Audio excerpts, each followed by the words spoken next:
Hello guys, welcome to another video. In this video, I want to help and guide you on how to download Happymod on iOS, iPhone, or iPad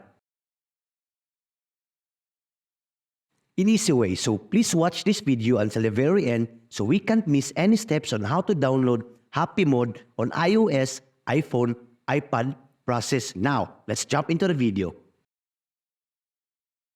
The first step is open up your settings, then go to General, scroll all the way down, and click on Background App Refresh, and make sure it is turned on.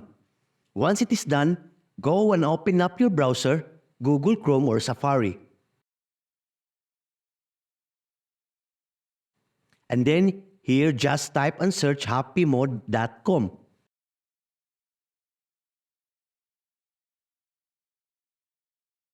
And they will bring you to the official website, and in here, as you can see, a green rectangle button says download with an arrow on it.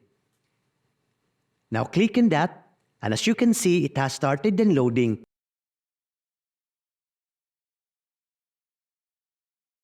And after downloading and installing the Happymod, open again your settings, and then click on General, and then scroll down below, tap on VPN and Device Management. And here there will be your configuration profile, and then tap on Happymod.